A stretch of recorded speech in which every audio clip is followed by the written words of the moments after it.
Welcome to Open House with Gerry Cornejo, where we feature people, places, and things that are in the news or who should be in the news. Now, I'm not sure if we, our topic and our guests now, not really sure if it's something serious or something comical, but no, this is a very serious thing. And although the way it started was I was walking along somewhere in Greenbelt, and I saw a gentleman feeding the cats. This is how it all started. Can we show the picture? There you go. That's how it all started. I was walking and I saw this guy feeding the cats. And then I said, this guy is interesting and he can't be all that bad since he's feeding the cats. And then, okay, you can come back to me now. All right. And after that, I gave him my card and he sent me email. And he told me what he was all about, and he's knighted, by the way. He's Sir, I'll introduce him to you later on. But from that cat picture in Greenbelt, we go into an awesome documentary. And can we please show the documentary now, which involves two of our guests who are here now. Can we roll the documentary, please? It appears that I'm somewhat foolish, and I am. When I was younger, I knew I wanted to be something, but I didn't know what. And I still don't know what that is. I don't know what I'm going to be when I grow up. But I know what I'm not going to be. And that's complacent, apathetic, and a sit on my ass kind of guy.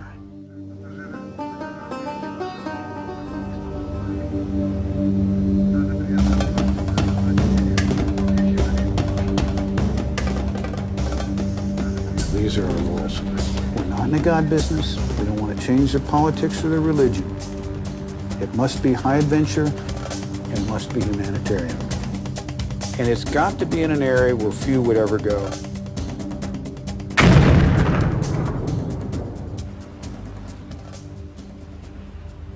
I had never, ever seen anything like this. Uganda, Zaire, Rwanda, Nicaragua, Cuba, Azerbaijan, Chechnya. Those guys needed our help, and we went and did it. And nobody else is here. Look around. Do you see any other summits here?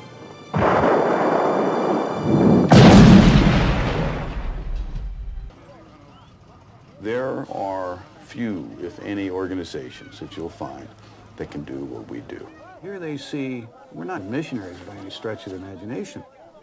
There have been people that would want to fund certain missions, and yet they would want to bring in some religious group to proselytize in the area that we're going. He'd tell them to go take a flying dump. You know, they're not going to do that. If we're not going to mess with their politics, and we're not going to mess with their religion, and we're not going to make any money off of them, and we're always going to bring a gift, people are going to like you. The stuff we're bringing to this camp will keep that child alive for at least 4 months. That's all. That's what it's all about. One or two at a time. Most of what we do is self-funded. I mean, I pay for all my way. Jim pays for all his way. Most all the goods are donated. A lot of the medical supplies and the clothing are donated. And so we have to raise the money from donations to ship them. We use generic meds. We use surplus. What we consider to be trash in the U.S. is gold in the third world. Here's cephalosporin. Allegra. We're here at the Johnny Maleka Girls High School in Ibach. This is our 4th visit here, and today Walt Ratterman and I have delivered 480 boxes of clothing, computers, books, and a solar oven. This is a large solar oven. It'll cook bread, lots of bread. Yeah. Boil water, it'll cook rice. The generator is a little big. Yeah. Got to Pizza, Cookies. cookies, lots of cookies, pastries, pastries, cakes. So we were hoping you'd want to have it. We were going to give it to the school so that you could have a class of special students that wanted to learn about business and have them make baked goods and sell them on the market at the bazaar. You know, raise money for the school. This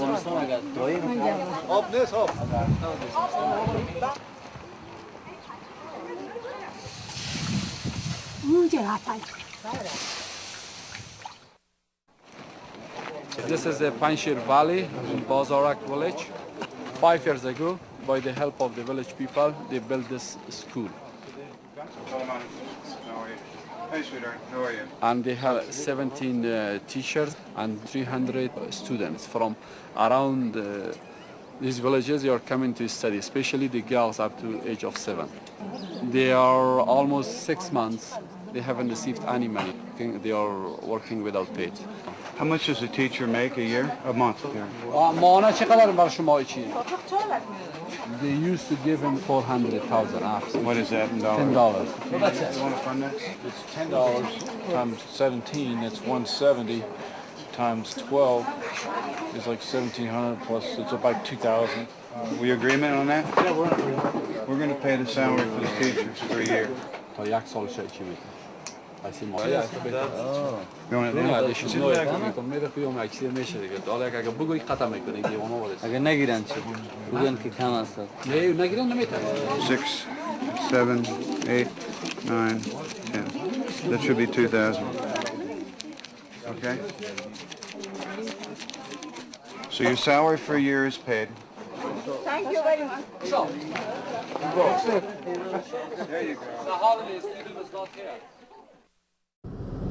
We've got an invitation to go to the Philippines to work with the U.S. military on a medical mission. This place, when we take off out of here at night, this town would be dark. You know, the streets, there wouldn't be cars on the street, it would just be dark. Don Bridgers was a major in the U.S. Army, helicopter pilot at the same time. He understands the importance of civil affairs. The things that I started doing 30-some years ago, he's still doing now. Do you have a list of the meds you need? A ballpark figure? I do. And that list was predicated on an original budgeting of $315,000. That's money you spend. We get an 80 to 90% discount on meds we buy. No kidding. We're not your make a deal, pay retail kind of guys. We're going to grind a nickel into a dollar if we can. So get us the list. We'll see what we can do. Yeah, I'm actually very excited to see Knights Bridge actually get involved, because that's what we need to get involved in complex emergencies when we go places. Not only that, but that's the type of business I want to operate whenever I get out of the military.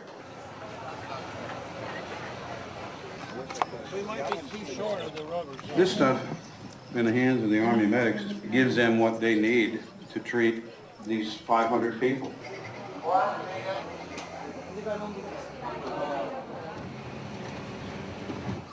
We decided to stop at a clinic on the way back to the boat. The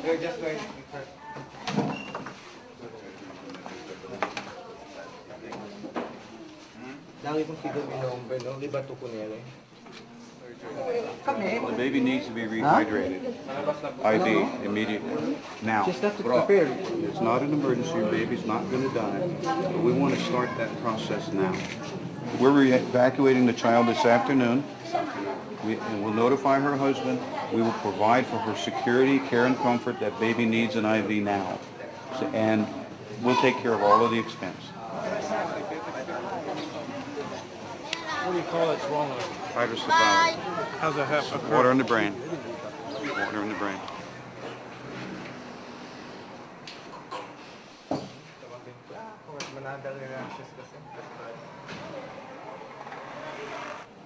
You know, I've had more than a few children die in my arms because I couldn't do anything about it. I was too far out, or it was too far away.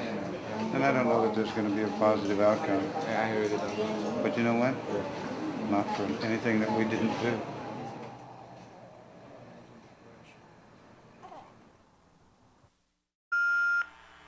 It's Jim. I just heard Ed had a heart attack down on Holo in the southern Philippines. being evacuated down to Taiwan for emergency surgery. I heard he is dead for a couple of minutes. As soon as I know more, I'll call you. See you, bye.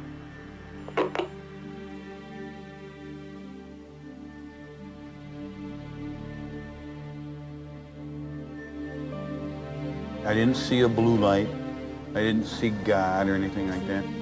But what I saw, or what I felt was an incredible clarity, a clear thought, just like, it's okay, I surrendered. I surrendered to my fate. I just said, if I die, I die. I did an instant spreadsheet of my life, and it was more positive than negative, so it was okay.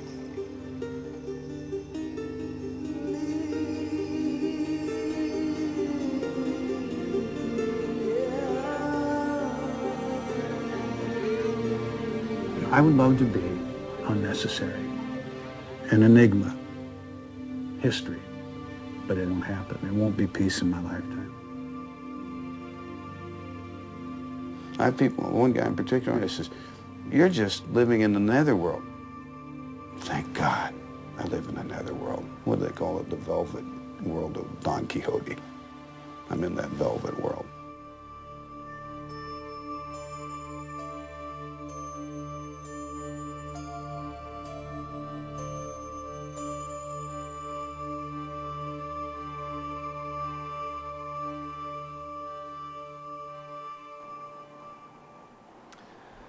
And we're very proud to have with us the man in front of the camera and the man behind the camera, Sir Edward Artis. How do you do? And the director, Adrian Belic. Nice to meet you. Gentlemen, welcome. And there goes somebody's cell phone. In any case, in the next segment, we will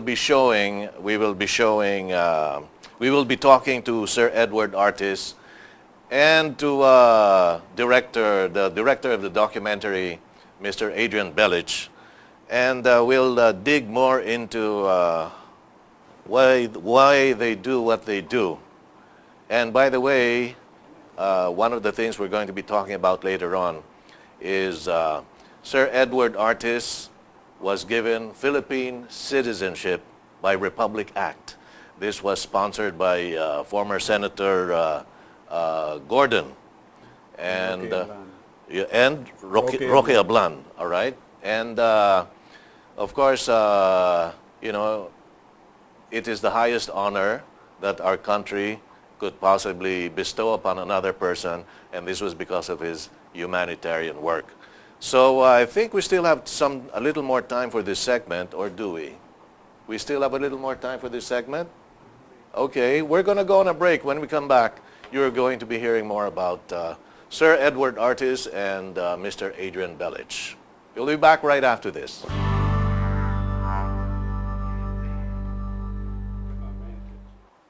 Welcome back to Open House with Gerry Cornejo, where we feature people, places, and things that are in the news or should be in the news. And if you were watching the earlier segment, we showed you this documentary. It's entitled Beyond the Call.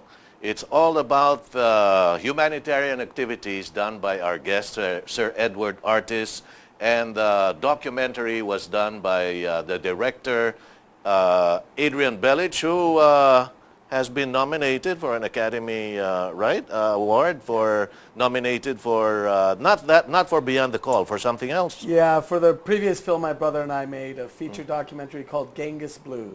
Oh, there you go. And you're going to get it next time. You didn't get it this time, you're going to get it next time. Now, Sir Edward Artis. Yes. What are you all about? I mean, I know we've seen the humanitarian work you've done all over the world, and for what you've done for the Filipino people and the Philippines, you were given by Republic Act Filipino citizenship. And we were talking earlier, and he said he is so proud to be a Filipino, and we are proud to have you as a kababayan, a countryman. Now, sir, tell us about yourself, your work. I'm a simple guy, and I'm honored to be a Filipino. I worked hard to help the people in the Philippines. I don't expect anything special from them. It's easy to do what we do if you pay attention, like we do with the cats. We look at the question. Talk to him. If you look at the cats, that was easy. We saw something and we made something about it. You don't have to have a big organization. We're small guys, and that's how we do it. Okay, so but why do you do the things you do? What motivates you? Because there's a need. There's a need. I mean, look at now, we're feeding cats. We've been to Afghanistan, Rwanda, Chechnya, Bosnia, Somalia. We're going to Kurdistan in Syria. You look around the world today, it doesn't take a big organization to help somebody. If you see something, do something. And that's what we do. We are action guys. I mentioned the thing, we're like city mice in the field. We go out and do the work that we need to do to feed people, give them hope. Hope is what we give them. Okay, and we were talking earlier, and you said that how many years have you been together with Mr. Adrian Belic? 5 years, was it, or more? Almost 5 years. Almost 5 years. You were together every day? No, Most I every gave him day? a couple days off. Now, Adrian, you're a professional filmmaker, documentarist, director. How did you get involved with Sir Edward Artis, and what made you, I mean, of course, what you did there beyond the call was very, very enlightening, very touching, and but what made you choose him? I mean, I'm sure there were many other topics, many other people that you could have done this for. Why Sir Edward? Well, we met at a screening of my previous film, Genghis Blues, that my brother and I made. And Ed came up to my brother and I afterwards and said, I really enjoy your film, and we gave a Q&A of how we make our films and why, what our passions are, and how we see the world and our role in it. And he said, you know, I do some pretty cool stuff, and we got a couple buddies, and we travel around the world to crazy places. And I said, okay, tell me a little bit about it. And he said he had just been to Afghanistan, and he'd been to Chechnya and Rwanda, all these crazy places in the world. And frankly, I looked at him, and, he looks a little better now than he did back then. But I thought, when was he doing this? In the 60s and 70s, when he was younger? I said, no, we just got back from Afghanistan. We've been going there for 15 years. I thought, what? Doing what? And he said, humanitarian aid work. And so we got into this conversation. And it took about 6 months. He was traveling around the world. My brother and I were traveling around the world. And one day he calls me up and said, do you want to come on a trip? Because I told him, on the next trip, if they go, I'd love to come. I'd love to document it. I'll pay my own way. If we can make a film out of it or something, that's great. If not, I'll give you the footage and you can help your organization out. So he called me up this one day and he said, hey, do you want to go to Afghanistan? I was like, yeah, sure. I've always wanted to go. This was in 1999, before 9/11. And so he said, great, meet us in New York, and he hung up the phone. Well, I was living in San Francisco. It's about almost 4,000 miles difference, right. 6-hour flight. And I called him up, and so I hung up the phone, and he said, meet me there. And so I just had to think, and I had about half an hour to say, am I going or am I not? Am I going to pass up this opportunity or not? So I jumped on a flight, flew overnight, met Ed on the corner in Manhattan. He introduced me to the Consul General of Uzbekistan. Saturday morning, 10 a.m. He leads us into his Consul General's office. It's closed, of course, it's Saturday. He stamps our visas, 5-year multi-entry visas. And before the sun set in Manhattan, we were off into the air, headed to the Middle East. And that's how this film started. And that turned into almost 5 years. I was on 24-hour notice to fly anywhere in the world at any moment that they went.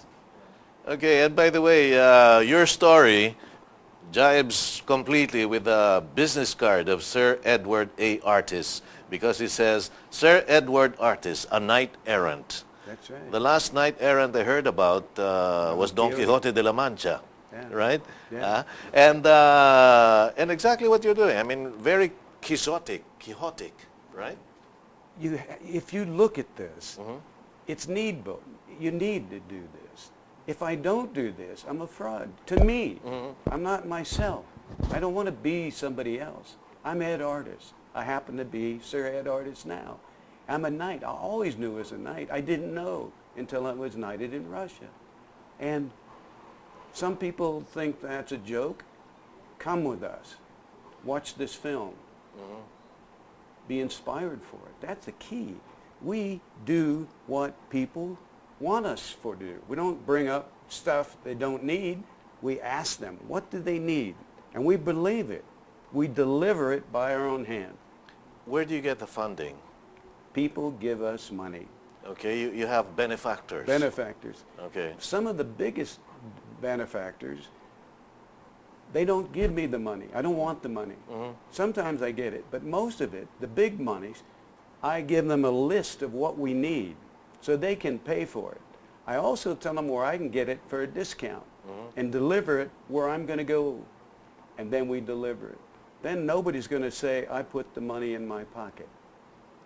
That's a big difference. And you also use your own money and your own we do. resources. Yeah. Resources, pensions. I'm disabled vet.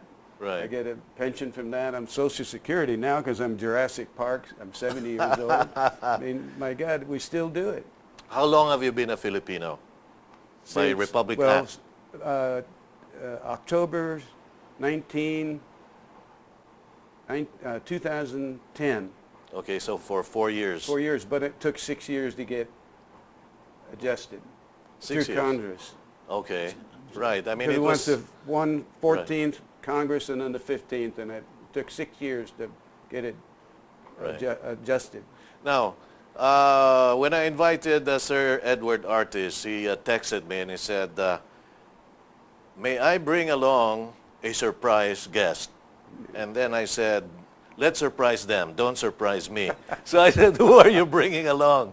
And then it was Mr. Adrian Belic. Could you tell us why you, I mean, obviously, I mean, he's a man of distinction. You know, I mean, he's achieved so much in his field, in the field of filmmaking, directing.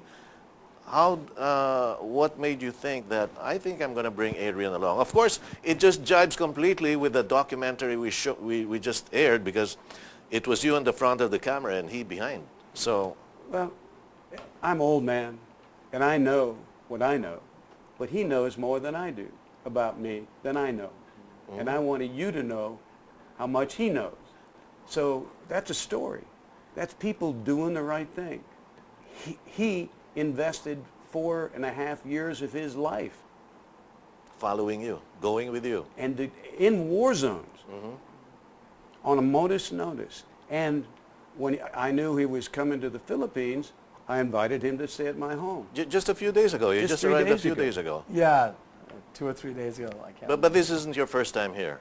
No, I mean, Ed and I had this amazing experience in southern Philippines on Right. Basilan and Jolo and Tawi-Tawi. Oh, okay. The nice places. Yeah. Yeah, yeah, Well, I yeah. mean, we had an amazing time. I mean, the people down there are wonderful. I mean, everywhere in the world there's a couple bad apples, but in general there were so many wonderful people down there who were taking care of their families, raising children, taking care of their elders, and so, you know, those are the people that Ed helps. And you know, you try and stay away from the bad guys. Ed taught me that. Right. But still you hang around with him. Yeah. I am the bad guy. He's a dear friend of mine. Hey, am the as bad Ed guy. says, he's my bad guy, and I'm his bad guy, so we're okay. Okay, so that makes 3 bad guys in one But show. Back to the question.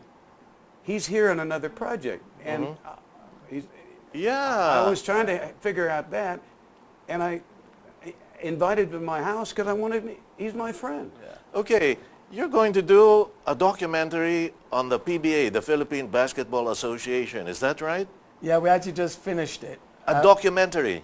Yeah, a feature documentary about the history of the PBA. Okay, So- and how long is this, and when is it going to be aired? Yeah, we're looking. I flew in. I was shooting this summer, so I was here for a month this summer in May, shooting the film, and then I just came back because 2 days ago, it's been a long trip. We had sort of this gala red carpet premiere of the film here in the Philippines, in Manila, Okay. at Resort World, at the beautiful Newport theater there. Right. Uh-huh. So we had a wonderful sort of preview of the film. There's still some more work to be done. I'm just directing it. I'm not producing it. My friend Sally over at Celestine Pictures is the one who's producing it.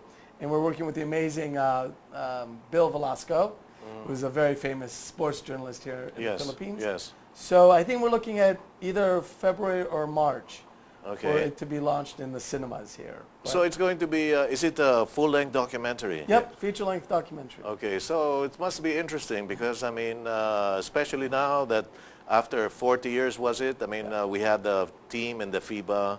Of course, we almost made it. We were this near or this far.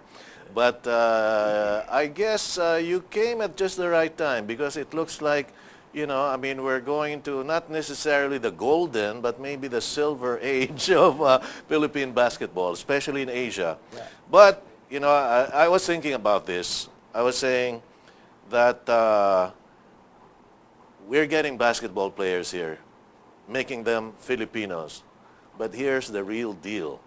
You know, I'm not for sports, not for, you know, winning a few games, but you are more Filipino than most Filipinos. You are what a Filipino should be, and I guess that's why you were given a Filipino citizenship. I mean, that it can't get a higher honor than that. So does that entitle you to vote also? Huh? Does that entitle you to vote Yes, I in the voted. presidential elections? Yes, I have a passport. Okay. And I travel on my passport in Asia. Okay, wonderful. Yeah. Now, I know what to do. You know more about him than he does, and he knows more about you than you do. Yeah. So before we just a minute, for just 1 minute, can you tell us about Mr. Adrian Belic? Yeah. Who is Adrian Belic? When I met him, I used to be in the film business too, long ago in a galaxy far, far away. But I went to see Genghis Blues because it was interesting to me. I go to film festivals, and I watched this film, and I said, "This is the future of filmmaking."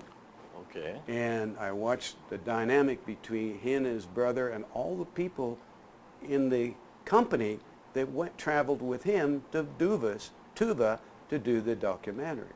And it touched me. And the Q&A, I stood up and I was respectable to everybody. And I got up an opportunity to go up and shake his hand, and he said, "I have a story for you." Okay, hold that thought. When we come back, you're going to continue that, and then please let us know about your award-winning documentary. One of the many, I'm sure. Okay, you're listening, watching Open House with Gerry Cornejo with Sir Edward Artis and film director, producer, and Great cinematographer. Great guy all around, Adrian Belic. And we'll be back right after this. Stay tuned.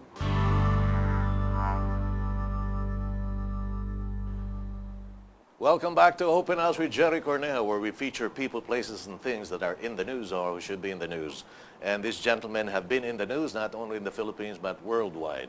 And I'm very proud again, if you just tuned in, we showed a documentary done by our film director here, award-winning, by the way, Mr. Adrian Belic, and it was all about our main guest, Sir Edward Artis. So, you were saying you met Adrian, and then there was his Q&A, and then? We got together, and he interviewed me, and that's where it started.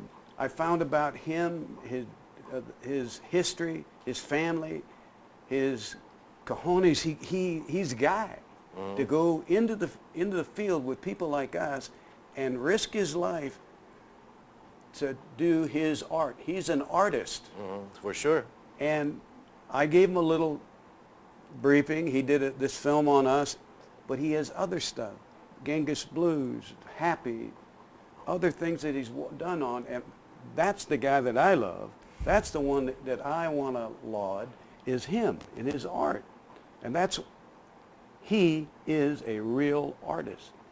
He can teach us all. Anybody in the business could be a filmmaker, producer, director like him. He's like a gorilla, a real filmmaker. You know what I'm talking about? No, a guerrilla filmmaker. Yeah, a guerrilla Filmmaker. Okay. Yeah. Okay. Adrian Belic. Okay. Adrian, tell us about Sir Edward Artis. When you met, and tell us things he doesn't know about himself. Well, we met a long time ago when we were much younger and much thinner. And it was just like, I try and make films about people who are authentic and people who are real and people who are doing something different with their lives, that they see the world in a different way. And that definitely embodies all of those things. I mean, he grew up very humble beginnings in America, had a rough childhood, made some bad choices, but then learned from them. And since then, since his stint in the military and coming back to the States, he's turned his life around. And he does amazing stuff. I mean, I'm an artist, I'm left-wing, I'm a progressive, I'm, all these kind of left-wing ideals, but he's a military guy, sort of conservative in many ways. But what he does, my left-wing friends wish they had the balls to do. They wish they had the courage to do. They wish they had the vision to do. They wish they could do it. And here in Ed, I found all those stories all rolled into one. And he's a fun guy, and in making films, though I make documentaries, it's all about the script. You start with the script, the dialogue. And my brother and I, the first time we interviewed him, because we had talked to him on the phone a few times, we thought, it's time to sit down and let's get this on tape. And it's supposed to be a 2-hour interview. Usually they're 1 hour. 7.5 hours later, we're still listening to his stories, and my brother and I keep looking at each other, just can't believe what he's saying. Frankly, we didn't believe half of what he was saying. But we thought, if the other half is true, which we can't believe it is, then this is the next film. What else would we want to do? So we called up Jim Laws and Walt Ratterman, his two buddies, and sort of cross-examining them. What happened in Chechnya? What happened in Rwanda? And they told us the same stories. But Jim Laws is from Houston, Texas, and has a funny accent. I mean, you can't script this stuff. If we would have written a script, I live in L.A., so we pitch stuff to Hollywood all the time. No one would believe us. But yet here he was in the flesh and invited me to go tell his story in the field as it happened. And it all started when I saw him feeding a cats. Same with, when you saw him doing something goofy, I saw him doing something goofy. And I was just drawn to him. Right. And just like you were curious, what's behind this guy? Yes. So was I. Right. I didn't know it would turn into 5 years of my life, but it was a great 5 years. He had better haircut, they say. Sir Edward, tell us about his Genghis Blues. Genghis Blues. Genghis Blues. Okay. And I'm going to try to do this justice. Now, he was nominated for an Academy Award in featured documentaries. That's a big deal. What year was that, sir? It was in This is 2000. 2000. A couple years after we got out of college. My brother and I made Genghis Blues basically to avoid graduate school. Our father's a doctor, and we had expectations for our education, but we thought this sounded better than going to graduate school. And, For sure. And they made the film on credit cards. So what is it all about, sir?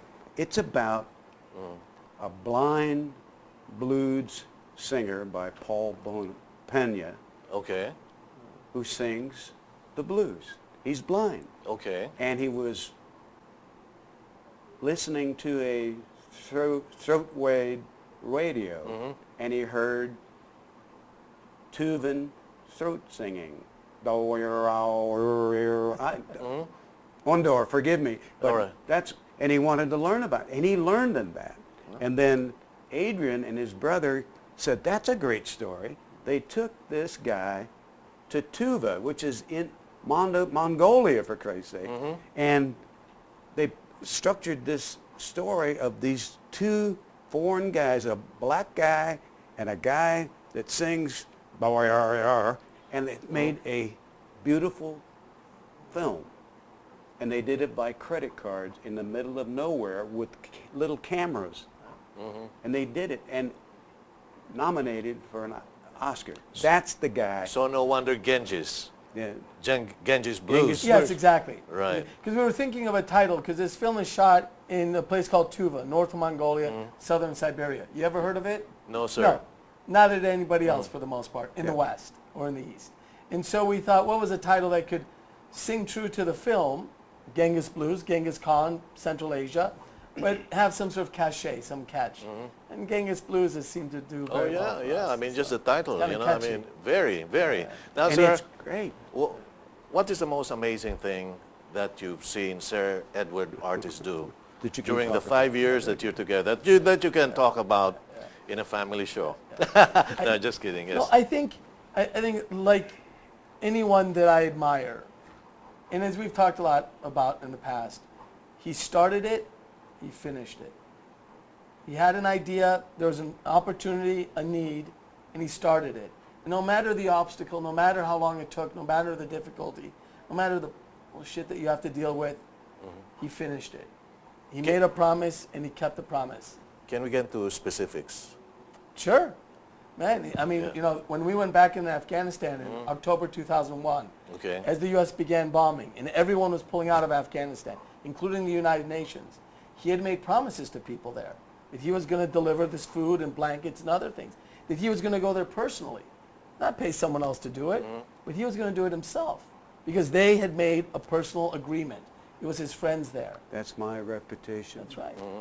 And there are very few people in the world who keep their word, especially if it means going into a war zone and risking your life. Now that's someone that I admire. That's someone that I want to tell a story about. That's someone who I want to call my friend.